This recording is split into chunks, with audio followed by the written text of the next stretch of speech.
আসসালামাইকুম ভিউয়ার্স, আজকে আমি চিতই পিঠার রেসিপি শেয়ার করব। যারা চিতই পিঠা করতে ভয় পান অথবা চিতই পিঠায় ফোলে না, তারা অবশ্যই এই ভিডিওটি ফলো করতে পারেন। আমি এখানে চালের গুঁড়ো নিয়েছি। এটা শুকনো গুঁড়ো না, ভিজা গুঁড়ো। আমি কালকে এটা আটা করে নিয়েছিলাম।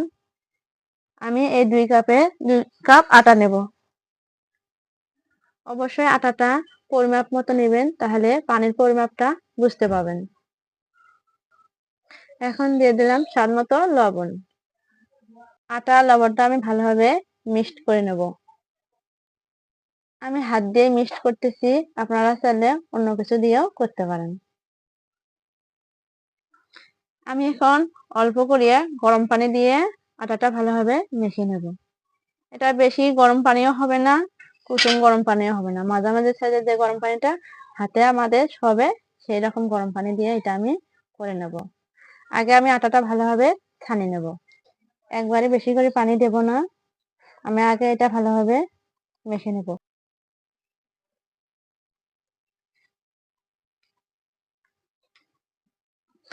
দেখেন আটাটা আমার ভালোভাবে মাখানো হয়ে গেছে।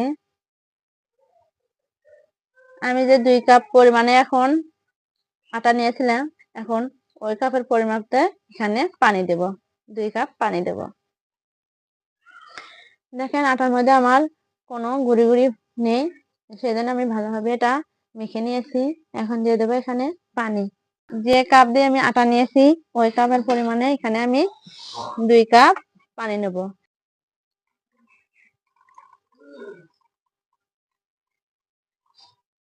দেখেন এখন আমার ব্যাটারটা ভালোভাবে তৈরি হয়ে গেছে। একবারে পাতলও না, ভারীও না।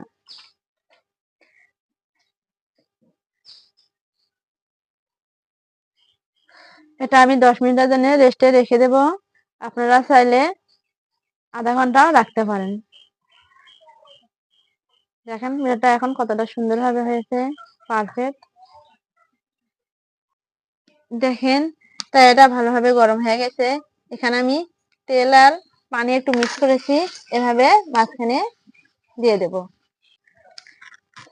আর যখন আমি পিঠাটা দিয়ে দেব, তখনই ভালোভাবে নেড়ে নিতে হবে।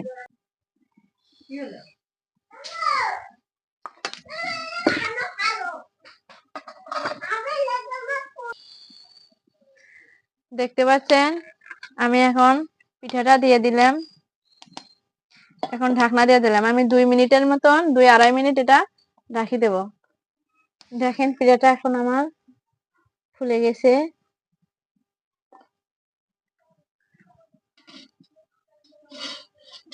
কতটা সুন্দর হয়েছে। এভাবে আমি বাকি পিঠাগুলো ভেজে নেব।